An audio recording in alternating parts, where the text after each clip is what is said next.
Vós não sabeis o que sucederá amanhã. Que é a vossa vida? Sois apenas como neblina que aparece por instante e logo se dissipa. Em vez disso, devias dizer: se o Senhor quiser, não só viveremos, como também faremos isto ou aquilo. Agora, entretanto, vos jactais das vossas arrogantes pretensões. Toda jactância semelhante a essa é maligna. Portanto, aquele que sabe que deve fazer o bem e não o faz, nisto está pecando. Amém. Vamos orar.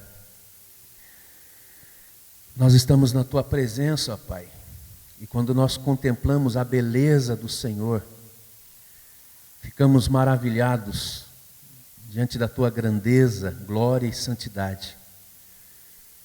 Porque o pecado nos afasta de Ti, e porque muitas vezes o nosso coração soberbo se inclina para o mal, para o nosso próprio ego.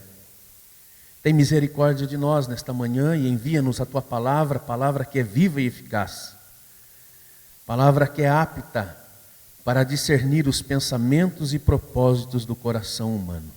Fala, Senhor, aos nossos corações e mentes, para a glória e honra do Teu nome, em nome de Jesus. Amém. A autossuficiência humana e a vontade de Deus. Se o Senhor quiser, se Deus quiser, prestem muita atenção, vocês que estão dizendo, vocês que estão planejando, vocês que estão determinando o que irão fazer, vocês precisam aprender a confiar na soberania de Deus, porque tudo na vida depende dEle. Se o Senhor quiser, não só viveremos, como também faremos isto ou aquilo. Tiago, ele confronta aqueles que estavam dispersos. Muitos deles eram comerciantes, negociadores, que tinham metas, prazos, pessoas que queriam prosperar, crescer, ganhar dinheiro, lucrar.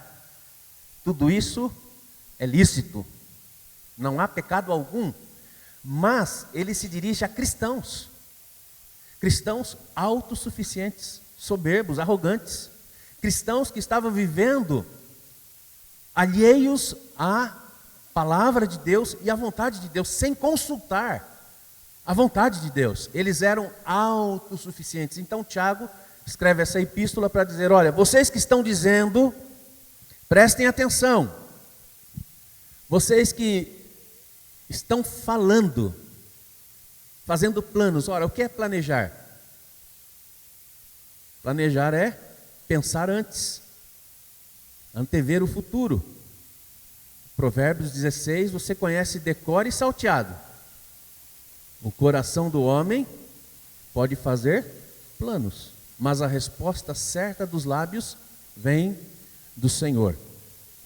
O nosso coração tem essa capacidade de planejar. Isso é importantíssimo para a nossa vida, para a igreja, para o trabalho, até mesmo para a nossa própria casa. Alguém disse que se você planejar, você pode falhar, mas se você não planejar, você já falhou. Então o problema não é o planejamento, o problema é o planejamento sem direcionamento da vontade de Deus e sem a dependência dEle, porque sem Ele, nada acontece. E se o Senhor quiser, não só teremos vida, como faremos isto ou aquilo. Eles tinham planos. Além dos planos, eles pensavam no tempo. Eles queriam determinar o tempo. A autossuficiência humana faz com que a gente planeje sem pensar em Deus. Tomamos decisões precipitadas, agimos de maneira inadvertida e também nós queremos definir quando. Hoje ou amanhã. Quem vai definir o quando é Deus. Tudo tem o seu tempo determinado por Ele, debaixo do sol. Mas estes cristãos, anota aí, na sua mente e no seu coração, Tiago está escrevendo a cristãos, não a incrédulos, não a ímpios. Ele está se dirigindo a pessoas que foram alcançadas pelo Evangelho. Estas pessoas estavam agindo de maneira pecaminosa, porque eles queriam determinar o que fazer e quando fazer. Além disso, o lugar. Nós vamos para a cidade, esta ou aquela, hoje ou amanhã, e vai ser para onde nós quisermos, esta ou aquela cidade. Eles estavam falando isso. Isso fazia parte das conversas. Eu não sei como estão as suas conversas, seus relacionamentos, como você conversa com as pessoas em relação ao futuro. Mas nós aprendemos nesta manhã que a autossuficiência nos leva a uma atitude soberba, porque o lugar também depende do Senhor. Onde estamos, é Deus quem nos colocou. Onde estaremos, é Deus quem nos colocará, não fruto de um coração soberbo, arrogante. Às vezes a gente toma decisões soberbas. E eu não tenho a mínima dúvida que entre nós aqui nesta manhã, muitos já tomaram decisões equivocadas e já colheram frutos amargos, tristes. Todos nós aqui, eu acredito. Porque deixamos de buscar a orientação de Deus e de confiar na sua providência. Então a gente age de acordo com a nossa vontade, de acordo com o nosso tempo e a nossa razão. E a gente pensa que aquele lugar está, onde você está legal, está bem. E isso não significa que porque você está num lugar agradável, confortável, isso não significa que ali Deus quer você. Porque a vontade de Deus muitas vezes envolve provações, tribulações, perseguições, adversidades. É o mesmo Tiago que começa a sua epístola dizendo: meus irmãos, tende por motivo de toda alegria o passardes por várias provações, sabendo que a provação da vossa fé, uma vez confirmada, produz perseverança. Ora, a perseverança deve ter ação completa, para que sejais perfeitos e íntegros, em nada deficientes. Maturidade espiritual. Meus irmãos, as provações fazem parte do propósito de Deus em nossas vidas. Então, não é a zona de conforto, situação favorável, que vai indicar que ali se manifesta a vontade de Deus. Se o Senhor quiser, não só viveremos, como também faremos isto ou aquilo. Além de definir o lugar, o coração arrogante muitas vezes quer definir o prazo. Nós vamos ficar 1 ano. 1 ano é suficiente. Como eu falei para vocês, eles eram comerciantes, negociadores. E eles queriam lucrar, fazer negócio. E 1 ano é suficiente para ganhar dinheiro ou não? Depende, né? Mas na mentalidade deles, eles passariam 1 ano e ali eles fariam o quê? Negócios. É pecado fazer negócio? Não. Eles queriam definir a atividade.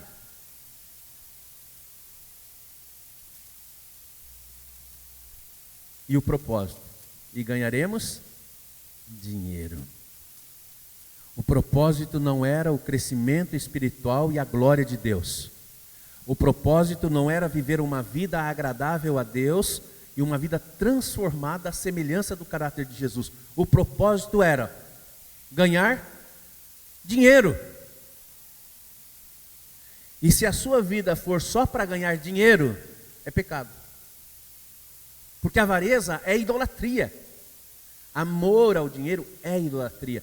E o grande problema ali, a idolatria na verdade é resultante do orgulho do coração deles. Porque a gente sabe que as pessoas que lidam com o comércio, eles enfrentam a instabilidade, né? Eles não sabem o que vai acontecer no final do mês. Mas alguém disse também que os milionários são aqueles que enfrentam a instabilidade, viu? Não é? Porque se você trabalha numa empresa e ganha 2 salários mínimos, você sabe que naquele dia, 2 salários mínimos. Mas um comerciante, um negociador, ele pode ganhar milhões, como pode não ganhar nada. O que Tiago está ativando a consciência deles é a dependência de Deus, porque tudo na vida depende de Deus. E o problema deles estava no fato, versículo 15: vocês estão falando isso, mas em vez disso, vocês deviam dizer: se o Senhor quiser. Em primeiro lugar, não só viveremos, não só teremos vida. Aí ele usa uma metáfora: que é a vossa vida? É como a neblina que vem e logo se dissipa, é como o vapor. É como o vapor. Assim é a nossa vida. E ainda, aparece por um instante e logo se dissipa. Além disso, de não confiar que Deus é quem lhes dava vida, eles queriam determinar o isto ou aquilo. Ainda hoje há pessoas assim, que querem determinar a respeito de si, e outros mais megalomaníacos querem determinar para Deus o isto e o aquilo. Como se Deus tivesse que fazer a vontade humana, a vontade do homem. Infelizmente, alguns usam até as Sagradas Escrituras para determinar para Deus o isto ou aquilo. Em vez disso, se o Senhor quiser, não só viveremos, como também faremos isto ou aquilo. Propósito. Você já parou para pensar no propósito da sua vida? Por que você vive? Qual é a razão da sua vida? Ganhar dinheiro? Fazer amigos? Ser famoso? Ter poder? Ser reconhecido, aplaudido?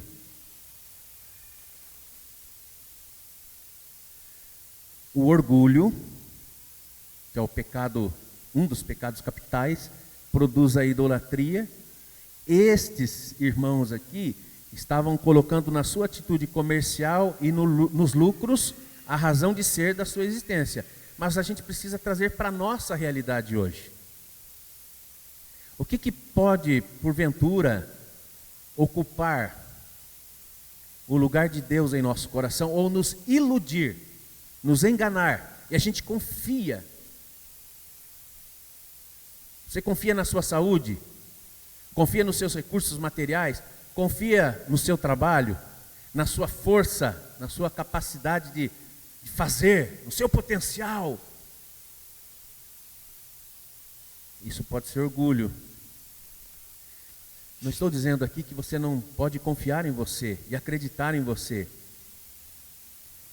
Mas se você confiar só em você, isso é coach, né? Isso aí é o evangelho da autoajuda. Aí você não precisa de Deus. Mas se o Senhor quiser, porque tudo na vida depende de Deus. Que Deus nos ajude, que Deus nos abençoe, que Deus tenha misericórdia de nós, para que todo pecado e toda arrogância, se houver em nosso coração, seja eliminado e a gente confie mais em Deus, porque é Ele quem supre cada uma das nossas necessidades. É Ele quem dá o direcionamento. Pode não ser nesta cidade, pode não ser um ano, e pode não ser aquilo que você pensa que é o melhor para você, mas o que Deus tem para nós e o que Ele faz é, Efésios 3:20, infinitamente mais. Ora, aquele que é poderoso para fazer infinitamente mais do que tudo quanto pedimos ou pensamos, conforme o seu poder que opera em nós, a ele seja a glória. Ele é soberano. A ele seja a glória. É esse Deus que nós declaramos quão belo ele é. Quão formoso. E algumas pessoas não conhecem ainda esse Deus maravilhoso. Meus irmãos, segundo ponto da nossa conversa. Vamos lá. Nós fizemos uma viagem de curto prazo, certo?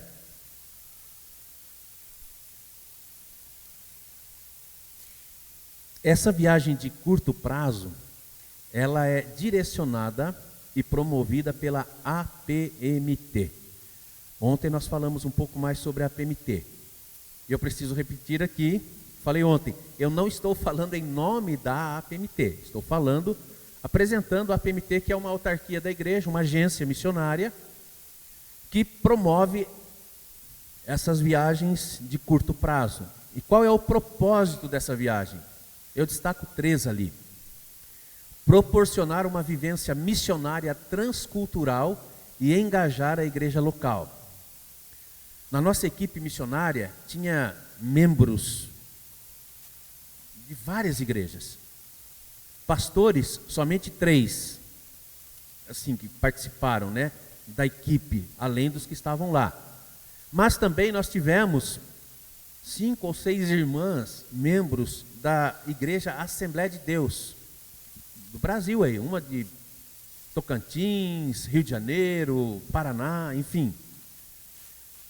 O membro da igreja local pode participar, você pode participar dessa viagem missionária de curto prazo.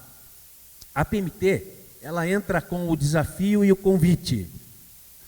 Ela te convida e te dá o desafio.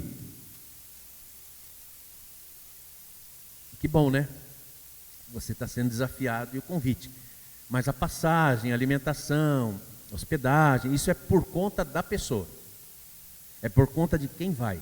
Então as igrejas, irmãos, famílias se mobilizam para contribuir para que outros façam a missão.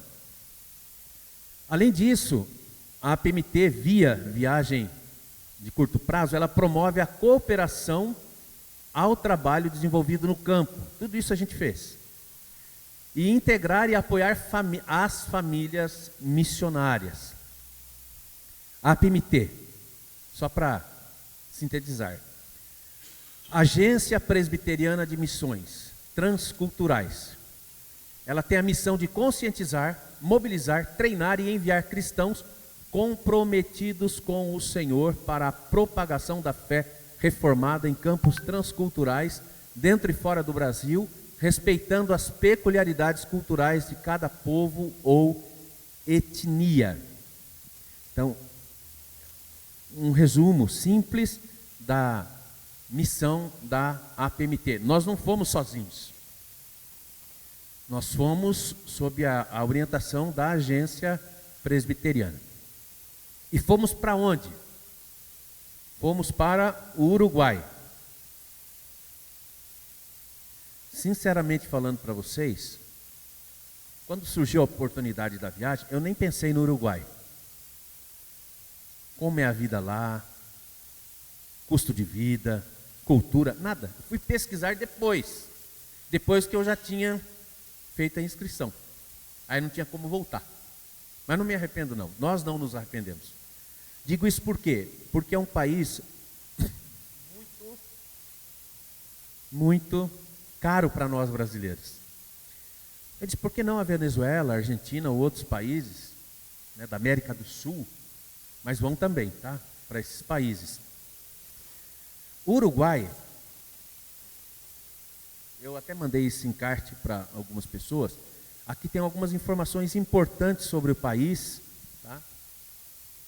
Ele é o país menos religioso da região. Existem crianças no Uruguai, não poucas crianças, que não sabem, nunca ouviram falar do nome de Jesus.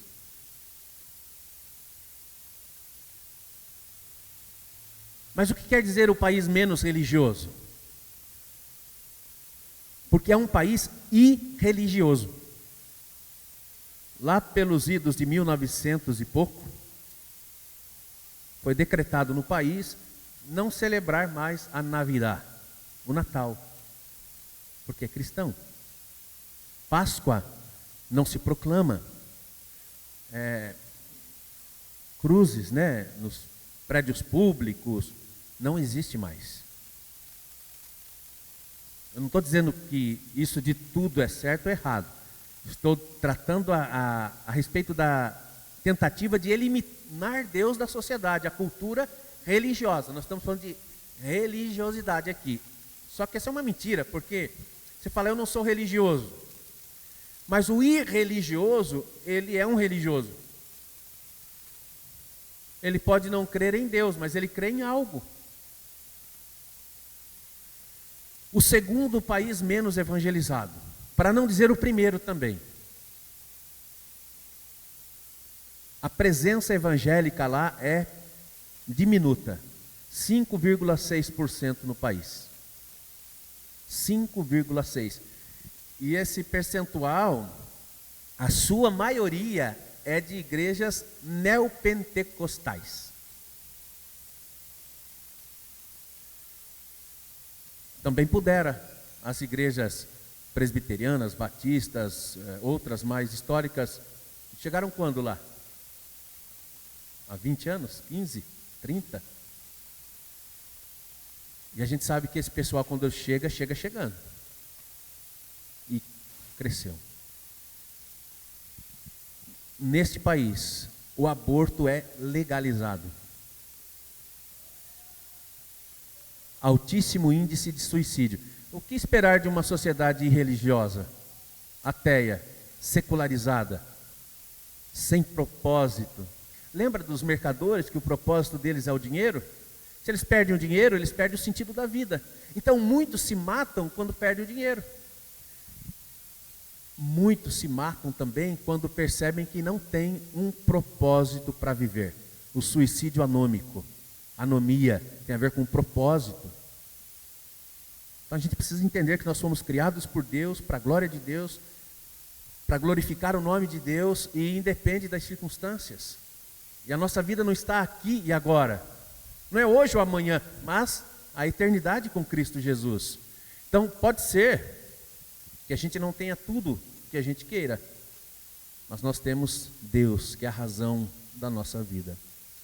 O primeiro país a legalizar o cultivo, o consumo e o comércio de maconha.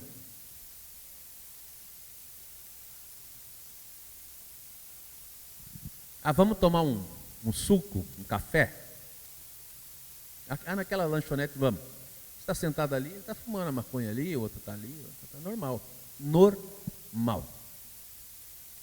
Tranquilo, suave. Aliás, não vá tomar refrigerante em lanchonete lá, porque custa R$21 a Coca KS. Então, já não é bom tomar Coca mesmo, né? Então, evite, tá? Mas o consumo, e não só isso, o glamour. Eles se vangloriam dessa liberdade. A liberdade é um ídolo daquele país. Você é livre. Mas a liberdade que eles acreditam e vivem é uma liberdade que escraviza. Se você vai na zona turística, tem caneca, chaveiro, camiseta, boné, tudo.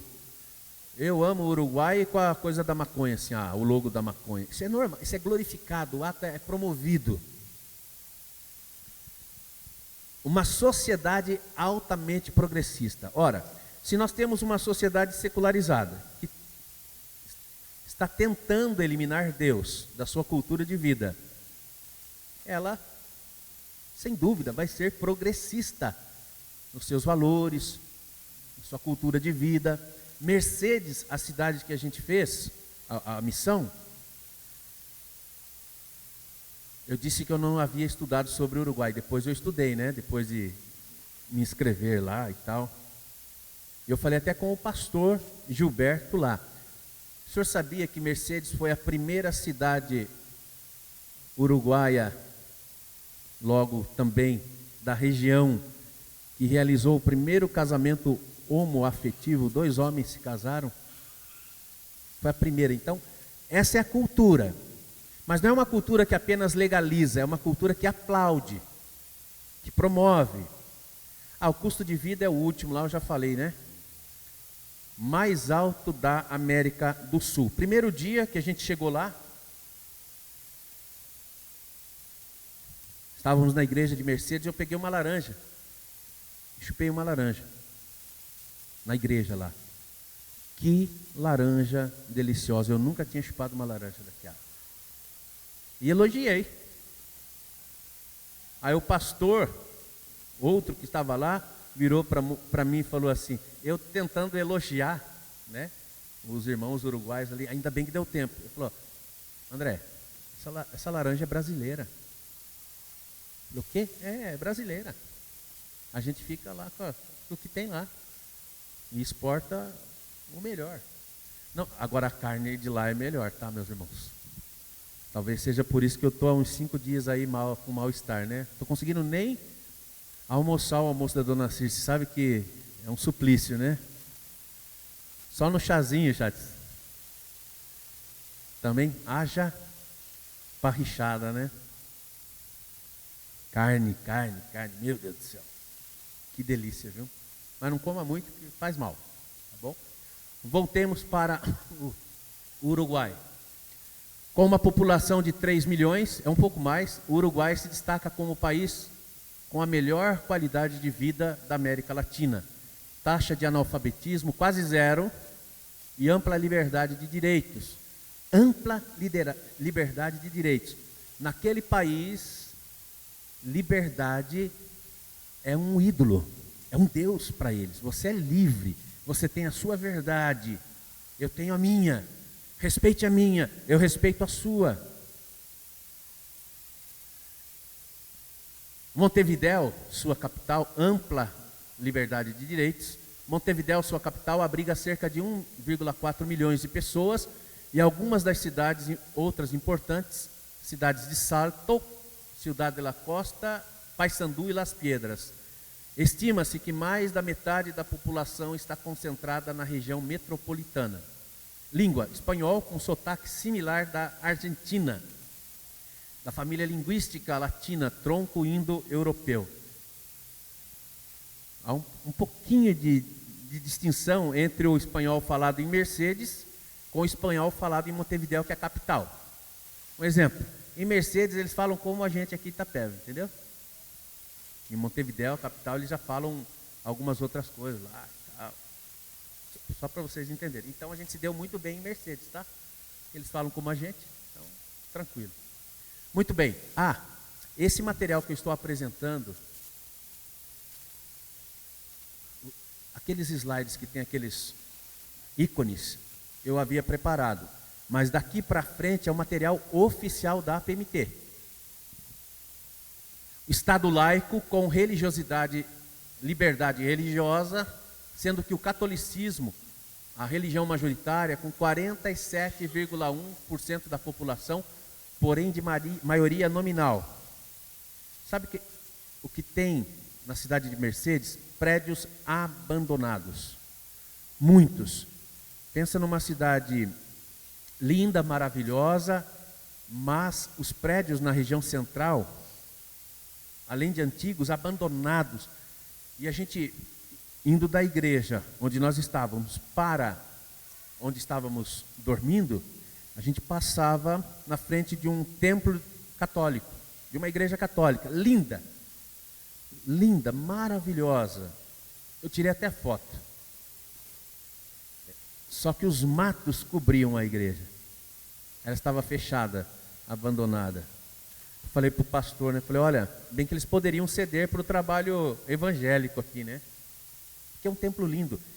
A questão é que ela está nessa rua, 20 metros, tem a praça central e tem a catedral. Eu também fico perguntando, né? Por que tão perto, né? Só que você fala, precisou no Uruguai para ver isso? Não, em Itu. Eu não sei quem já foi em Itu lá, mas há uma região central de Itu que tem pelo menos 5, 6 igrejas católicas. Só que igrejas de 500 anos, 600, né, o berço da República e tal. Não, pastor, não precisa, é só descer a Paulo Petisouro e ver quantas igrejas tem aqui, ou em torno, né? Não, tudo bem. Mas a igreja nominal é aquela que tem o templo, mas não tem pessoas. Os templos estão vazios. Onde estão os adoradores? É assim o país mais secularizado do continente, com maior índice de não religiosos e menor percentual de evangélicos. Cerca de 40% se declaram sem religião. E os evangélicos somam 6,2% de acordo com a agência Operation World. Estratificação evangélica, só para vocês entenderem a questão do evangélico lá. Os evangélicos são, em sua maioria, pentecostais e neopentecostais, com uma pequena minoria de batistas, armênios, independentes. Dentre os reformados e presbiterianos, há 4 igrejas em consolidação. Muito bem.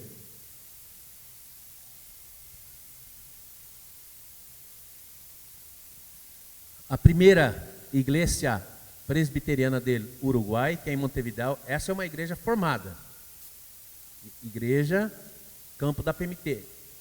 Em Rivera, que é uma região norte, mais longe, divisa com o Brasil, ela é independente, ela não está na APMT, mas é uma igreja plantada por outra igreja presbiteriana.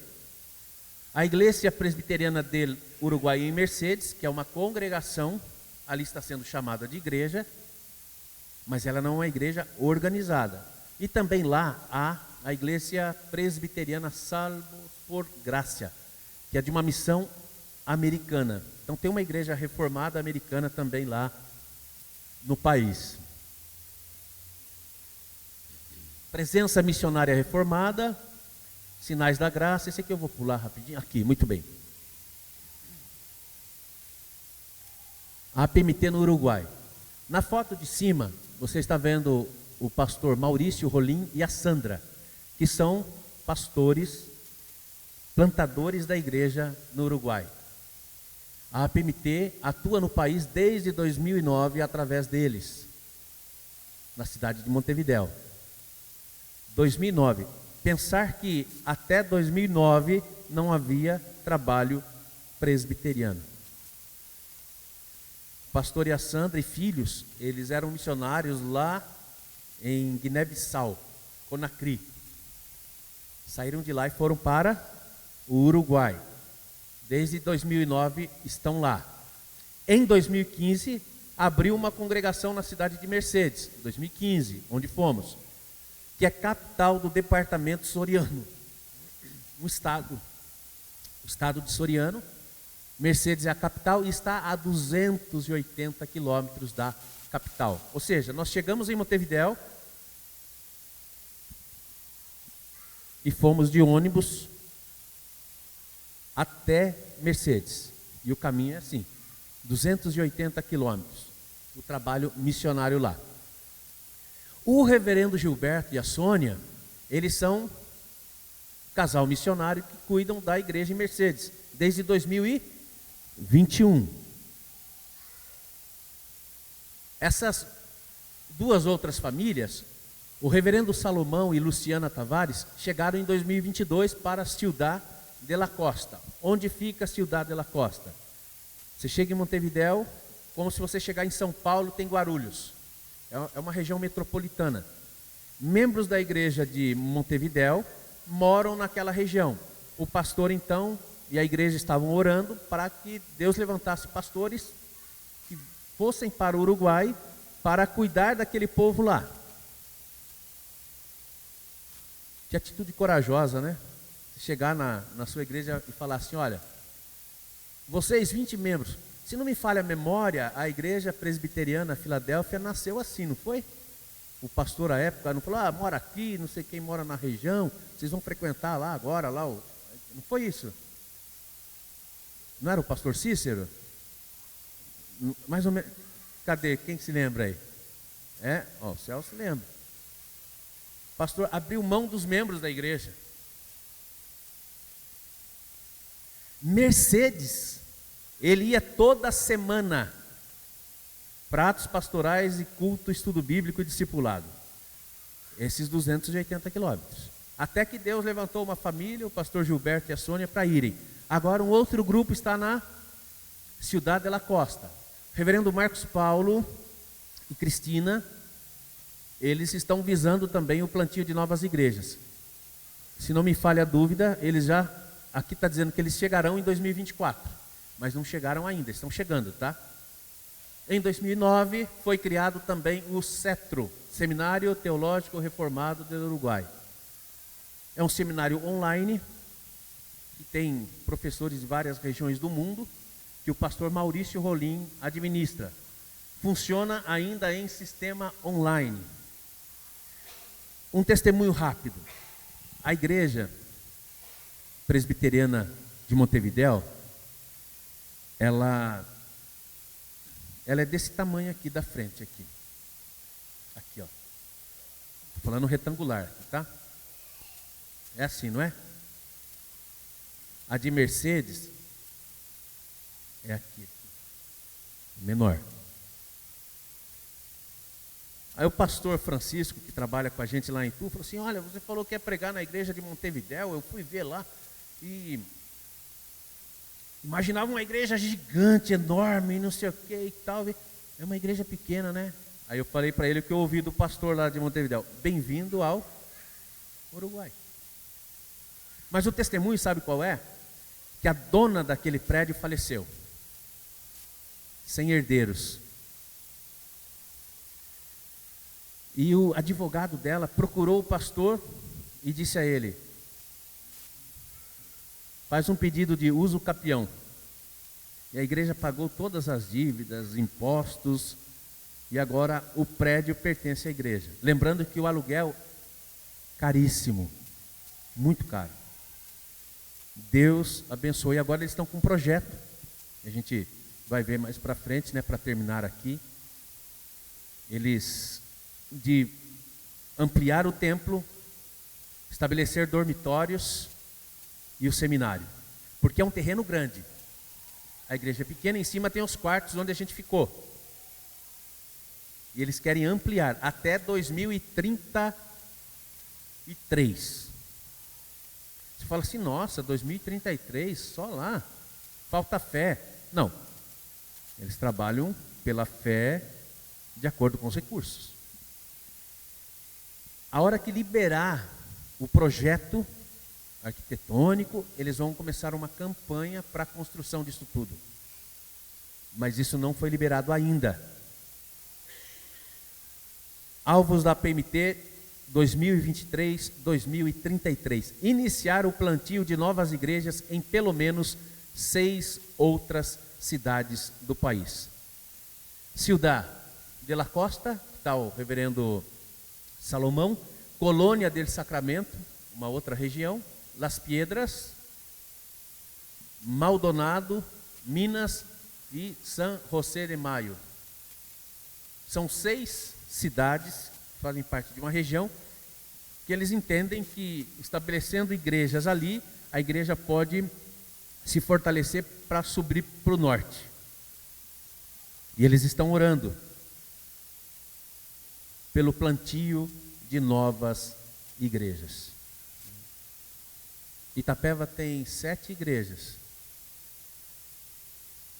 O Uruguai, estabelecida, só tem uma. Só tem uma.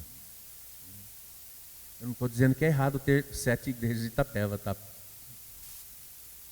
Mas eu quero destacar o desafio que a igreja presbiteriana do Brasil tem em relação ao Uruguai. Alvos da APMT, então até 2033. Formar um presbitério assim que tiver pelo menos 4 igrejas consolidadas, possivelmente somando esforços com a igreja presbiteriana ortodoxa, que é aquela americana. 3. Fortalecer e consolidar o CETRO, Seminário Teológico Reformado do Uruguai, para a formação de liderança nacional, difusão da fé reformada no país e preparação de vocacionados ao ministério pastoral. 4. Abrir escolas confessionais de cosmovisão cristã reformada. Planejamento estratégico 2023 2033. Então, esse foi mais ou menos um esboço, um resumo bem pequeno da realidade lá. O meu desafio nesta manhã é que você se sinta despertado para se engajar com missões, um pouco mais, não que você não seja, mas um pouquinho mais. Uma proclamação do Evangelho no mundo, o testemunho. E como que a gente faz isso? Na Igreja Presbiteriana do Brasil, se você for fiel nos dízimos e ofertas, você já está ajudando, porque há um percentual que sobe para o Supremo Concílio, que investe na APMT, no comitê gestor. Mas você também pode contribuir com recursos materiais aquilo que Deus propuser no seu coração.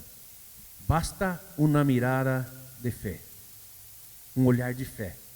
Crer que Deus pode fazer muito além no Uruguai, no Brasil e também aqui na Igreja Presbiteriana Filadélfia, celebrando 32 anos. E eu sei que através desta igreja muitas vidas, famílias foram alcançadas e ainda serão alcançadas pelo poder do Evangelho. Só atentar o horário aqui. O pastor falou que eu tinha até 11 horas, né, presbítero Paulo? Nós já estamos terminando, tá? Vamos cantar Na Mirada de Fé?